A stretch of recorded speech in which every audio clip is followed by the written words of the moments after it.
Welcome, sister. Can you introduce yourself? I am Fatima. How old are you? I'm 58. Okay, so why do you become Muslim? It took me a long time to become Muslim. I had certain experiences in my life that led me to it. I was very conflicted because I was Christian, and I come from a very strong Christian family. One of my brothers is a missionary for Campus Crusade. Have you ever heard of them? Not yet. Look them up. And another one of my brothers is a minister, a pastor. So, you know, very strong Christian family. And so I was very, because the Bible and the Quran, they're two different books, and some of the things in the Quran and the Bible are the same. But then there's a lot of differences. So I was conflicted after studying Islam with the contradictions in the Bible, because there's a lot. So one time I just said, okay, I said, Allah, just show me. Okay, I was reading the Bible, and so I just opened it. Okay, and then I read.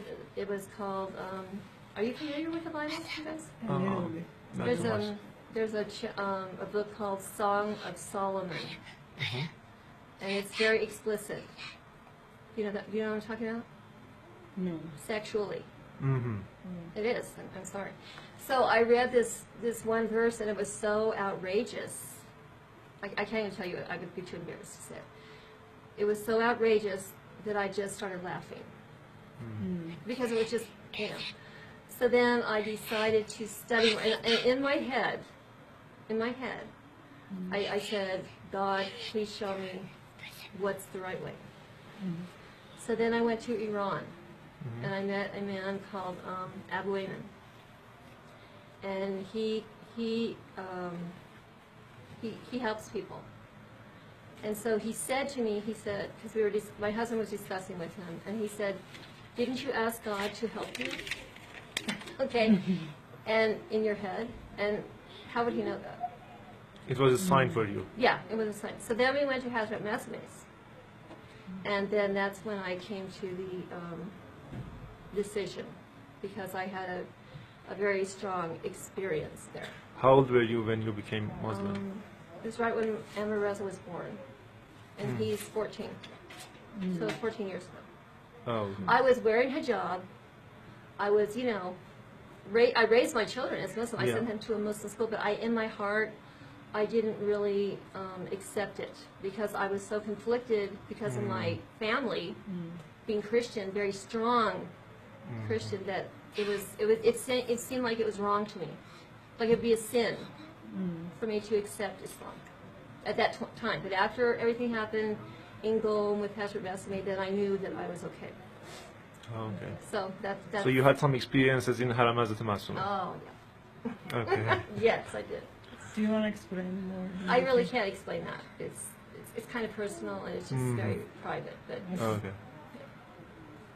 So what do you find from Islam and your previous religion?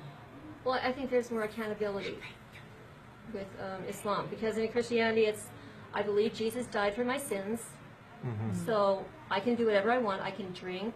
I can, because I have not my family, but other, like my nieces, nephews. They're Christian and they're good people, but they think it's okay to drink and party, and God will forgive them. Okay. Yeah. It's basically you can do what you want, but God will forgive you. I also find Christianity very racist. I think that they think that the white people are the chosen people, and anybody other than that is not. Is it in the book? I mean, is it in the Bible or? They will tell you that, yeah. Look at the Ku Klux Klan. You know who they are. Ku Klux Klan, the guys with the white sheets.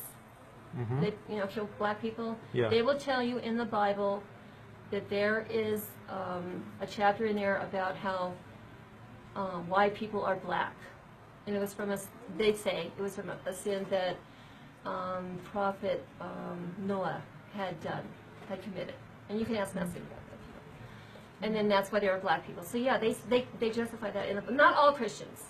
My parents weren't like that, but a lot of them are.